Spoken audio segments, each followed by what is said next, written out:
Live from WTOC, the Southeast News leader. The News Now starts on WTOC Plus. Happy Friday. Thanks for joining us here for the news on WTOC Plus. I'm digital anchor Jude Binkley, joined with Andrew Gordon. Andrew, I stepped outside this morning to get into work, just about froze. I needed to wear gloves while driving behind the wheel. I can't believe how cold it was. Feel like you were back in the Northwest? A little bit. There wasn't any snow on the ground. We don't need that. Fortunately, yeah, but my goodness, it was cold. How long is this going to last? Because I know it was a first alert weather day, but we've now taken that away. Yeah, I dropped that just because it was for the cold specifically. We were actually going to be pretty nice this afternoon, but Judy, you mentioned the freezing cold temperatures this morning. I've got your morning lows on the screen right now. Teens, 20s, they happen a couple times a year, and this happened to be one of the mornings. Last year, around this time, within a week or so, we had our coldest temperatures of last year. So it makes sense, but 22 in Savannah is very cold. Record was 18 for today, so not a record low, but still very cold. 16 in Claxton. Reedsville's not on there, got to 15. 13 in Dublin. So very cold. Expanding that view, we don't have a lot of wind today because you can kind of see that circular clockwise motion. That's high pressure over the area, and those clouds are held way on the other side of the Atlantic right now. So that's good news. You don't have to worry about any of the cloud cover today. As we take it back in, everybody is above freezing right now. 39 Savannah. It's sunny, but it is cool. We're not going to quite get up to 61, your normal high for today. But we will get into the 50s, low to mid 50s for inland areas, upper 40s toward the coast. So this is an improvement from yesterday. Okay. Like yesterday, we have the sunshine. Unlike yesterday, we're not going to have that wind that just kind of takes a bite out of you when you go outside. So there's some good news. After school parents, this is not terrible. 4, 5, 6 o'clock as we settle down. For some of us, a 3-day weekend, it's starting to cool down. And if you've got evening plans, it will be a bit on the chilly side. Getting that into tomorrow, your morning temperatures more so in the 30s than the 40s by 9, 60s in the afternoon. Believe it or not, above average for a day. So this is nice. It actually will help us with everything that's coming our way for Sunday. So everybody wants to talk about Sunday, so let's get into it. The pinks would kind of be mixed. How the atmosphere is set up, it's either going to be rain or snow or a rain-snow mix. So just perfectly putting it out there, does not look like we're getting snow. So no snow as of right now for 95, including Savannah, Richmond Hill, Bluffton, Beaufort. But as we go through the day, this moisture is going to be pulling back toward the coast. Cold air behind it catches up to it on the backside. So notice that's why it's green on your right and on the left. That's where you get the white, the bluish shade. But there's kind of just a small window for that, maybe mid to late morning, early afternoon. And then it's just cold rain for most of us. So breaking it down, got that moisture that comes in here on Sunday morning. And it's mostly going to be cold rain. Western areas, mainly west of Highway 301, have that rain, snow mix, or maybe just snow for a temporary little amount of time as well. So Sunday being first alert weather day, it's lit up in red. But notice the morning lows will be above that freezing mark. So even if you do see some of that snow for our far western areas, it doesn't look like anything's going to stick much. This kind of breaks it down percentage-wise of if you even will see snow. We're not talking accumulations. We're just talking if there's even a chance that it falls from the sky. And it's going to be greatest Statesboro to the west. Not a great chance. And probably 10% is very generous for the Savannah area. Okay. So that's kind of I think if you could summarize what anybody wants to know hearing me talk, that's probably going to be it. Best chance is going to be Statesboro West. Middle Georgia, South Central Georgia look like they have a little bit better chance right now. But that being said, we're kind of 48 hours out still, right? So there's a lot that can change as we fine-tune the forecast going forward. It's like that Jim Carrey meme. So you're telling me there's a chance. I almost posted it. I almost did a couple of days ago. But I don't like teasing people because people have very strong feelings about snow. It's a novelty for some that don't get to experience it a lot, especially young kids. And then also, the people that move down here, they don't want it. So I'm part of that group. I'll say it. I'm not interested.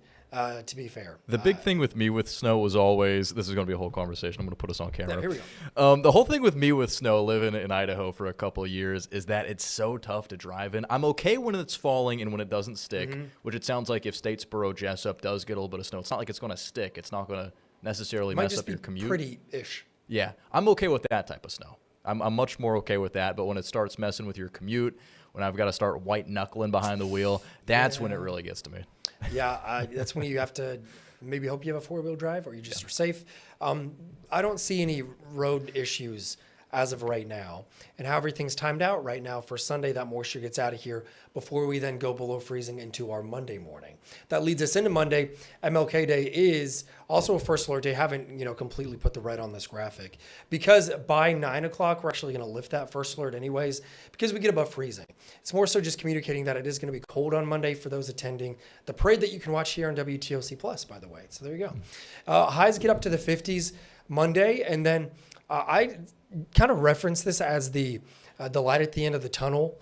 These 60s that come back toward the end of next week into the weekend, it's a light at the end of the tunnel and it's not a train. So that's always good for next week. So warmer temperatures in that extended forecast, but this weekend into early next week, it's going to be very cold. Okay, so just make it through MLK Day. Maybe, again, watch the parade at home if you don't want to bundle up. Yeah. And then we're good for a couple days. Yeah, I'd say so. But, this is kind of that first alert, that warning of if you are walking in the parade, if you're watching your students, your kids, your friends, your family, you got to dress for it because we all know in between those buildings downtown as well, you could get breezier conditions. It looks like wind chills will at least be in the 30s for a majority of the parade. All right. For Savannah specifically, I know there are others. We're just talking about that one because we're broadcasting it. Awesome. Appreciate it. And speaking of the cold weather over the next couple of days, Georgia Power does have a couple of tips on how to stay warm. Like if you're using a fireplace, a wood stove, space heater, make sure you're also ventilating your home so you don't build up any toxic gas. Never plug your space heater into extension cords and never leave them unattended. A lot of fires start that way. We've already covered a handful over December and January of fires that started from space heaters. Also, if you want to save on some money, Georgia Power recommends setting your thermostat to 68 degrees or lower. Also, let the sun shine to naturally heat your home. Turning out to the crime watch, the Bullock County Sheriff's Office has arrested a man after a reported home invasion and rape earlier this week. This is just into our newsroom, so here's what we know. Investigators arrested 26-year-old Kenneth Moreno Guzman. He's facing multiple criminal charges, including rape, aggravated child molestation, aggravated sodomy, cruelty to children, home invasion, among a number of other charges as well. This arrest comes after Bullock County Sheriff's Office Criminal Investigation Division looked into a reported home invasion and rape case, which was reported in the early morning hours of Monday, January 12th, earlier this week. Guzman is being held without bond in the Bullock County Jail, and the Sheriff's Office is holding a press conference today at 1:30 to discuss more details of this case. We will be streaming it live right here on WTOC Plus. Again, that's today at 1:30. Continuing with our top stories, several people are now looking for a home this morning after a fire. The Savannah Fire Department responded to a house fire just after 4 this morning at the 8100 block of Waters Avenue. The fire has displaced 3 adults and 2 children. Now, the fire was located on an exterior wall near the electrical panel. No injuries were reported. Stick with WTOC for any updates. And we do have a safety alert for you here on WTOC Plus out of Bryan County, where a raccoon has tested positive for rabies. The Bryan County Health Department says a family dog killed that raccoon. It happened in their backyard near Interstate 16 and Highway 280 in Ellabelle. On Monday, that raccoon tested positive for rabies. The pet, fortunately, was up to date on its rabies vaccinations. Just a reminder for you, rabies is a potentially deadly virus that's primarily spread through infected animals. That's why it's important to avoid animals you don't know and keep your pets up to date on any vaccinations. Turning now to state news, Governor Brian Kemp says he may be on his way out, but he's still focused on Georgia's economy and your wallet. Political reporter Doug Reardon with our sister station in Atlanta breaks down the governor's plan for a $1 billion tax break. Because as I've said before, that's your money, not the government's. Governor Brian Kemp in his last State of the State address announced another year of tax relief. Using the massive state surplus, his return of money to taxpayers will net individual filers $250 and married couples an average of $500. And at the end of the day, if we have more than we need, We give it back to the people who actually earned it. Democrats say it's money, but it's not enough for most families. That will not take care of the needs that most families are thinking about. They're thinking about child care. They're thinking about paying rent. But a one-time $250 and a one-time $500, what is that really going to do? Democrats also said the governor glossed over health care with no mention of expiring federal tax credits or Medicaid expansion they've been seeking for years. In addition to the tax rebate, Kemp also put forth an acceleration of Georgia's income tax reduction to below 5% 3 years ahead of schedule. $2,000 payments for state employees like teachers and law enforcement. $325 million for a needs-based college scholarship, and a bump for police officers' 401ks. Kemp, whose term limited this year, said he's no lame duck and reminded the legislature he's still the governor through this legislative session. Don't be fooled. There's more work to be done over the next 37 legislative days. And for those of you who may think I'm a lame duck, just remember I have a big red pen. Doug Reardon, Atlanta News First. And turning now to politics out of the Palmetto State, a bill deciding what bathrooms students can use is a key focus for South Carolina Republicans this session. It would affect every public school and university in the state of South Carolina, and one family has already sued over that state policy. State House reporter Stephen Biddix has the details. A temporary law creates this policy now, but it expires at the end of the fiscal year on June 30th. Republican lawmakers want to make it permanent. Ladies and gentlemen, in South Carolina, we know what a woman is. Our legislative body is trying to legislate our bodies, and that's overstep. 60 House Republicans back a bill to make a bathroom policy permanent. It requires students use facilities matching the sex on their birth certificate. The bill covers bathrooms, locker rooms, and showers in all public schools. We know what a woman is, and if it falls on South Carolina to educate the rest of the country about what a woman is, we are happy to assume that burden. Supporters say it's common sense and protects students, while opponents say it could create more problems and is government overreach. I understand you're trying to protect people from predators, but you bought into a misconception and political agenda. The trans women are women. Trans community is not predators. After the temporary law took effect in 2024, a Berkeley County family sued the state, representing their 13-year-old transgender child. The student eventually left the school after facing harassment, according to their attorney. Transgender children, when they were surveyed, said that they would hold their need to go to the bathroom rather than go to the bathroom at school. So bills like this are not safe for the health of children. It in no way is setting out to discriminate against any group or class of people or people with certain views or beliefs. It's to do exactly what you said. It's to protect the privacy of all, and we want to be respectful for that. In addition, the permanent bill extends these rules to public universities and prevents colleges from requiring students to share dorms with the opposite sex. There are some exemptions. For example, if a coach is in a locker room and everyone is fully clothed. Testimony on this bill will continue next Tuesday before a potential subcommittee vote. Reporting from the State House, I'm Stephen Biddix. In national news, the suspect accused of killing Charlie Kirk is expected to appear in a Utah courtroom this afternoon for what could be a very consequential hearing in the case.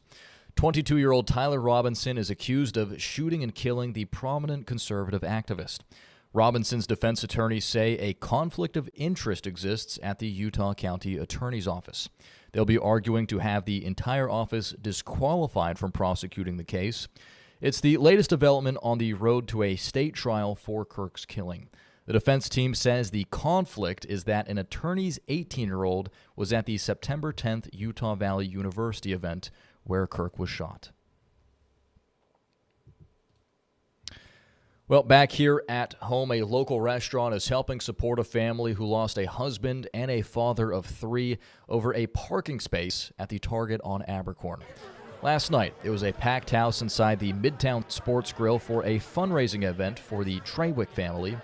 Matthew Trawick, a husband and father of 3, was shot and killed in the Target parking lot on January 4th after an argument over a parking spot, according to officials. The suspect, Tyler Lynn, was arrested at the scene of the crime. The owner of Midtown Sports Grill says she knew she had to do something to help the family when she heard about this tragedy. Being a mom myself, I can imagine going through the things that she's going through, so we just want to do everything we can to help her. I'm just here to support and help in any way I possibly can, because that's just a really dear friend, needs any help she can get right now. Another fundraiser will be held for the Trawick family on February 20th at Spanky's Southside. And finally, here on WTOC Plus, this is pretty cool. Parker's Kitchen has celebrated its 50th anniversary yesterday, and they did so by giving back. The company cut the ribbon on a new store in Port Wentworth, and during the anniversary event, Parker's made a $100,000 Fueling the Community donation to the Savannah-Chatham County Public School System. Greg Parker, the founder of Parker's Kitchen, says education is a gift that ultimately benefits the entire community. We think that education is the tide that floats all ships, and so we want to be great community partners and give back to the communities where we do business. And this location marks Parker's 106th store. Well, coming up today at 2:30, WTOC is taking you under the Gold Dome for an episode of Governing Georgia. Each week, we're breaking down the biggest bills moving through the Capitol and what they mean for you, your family, and your community. You can watch it live right here on WTOC Plus at 2:30. We'll also have it on the WTOC Facebook page as well. This is a brand new show we're starting right here on WTOC Plus during the 40-day legislative session, which of course started earlier this week. I just finished putting together this episode about an hour or so ago.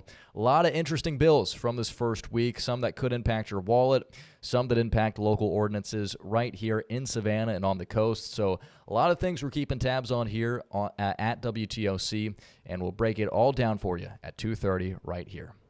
And with that, we're going to wrap things up here for the news on WTOC Plus. Thanks for making us part of your morning. We'll be back for the news at noon in just about 40 minutes. And in the meantime, you can always head on over to our website for the latest at WTOC.com. Thanks for watching, and here's Local News Live.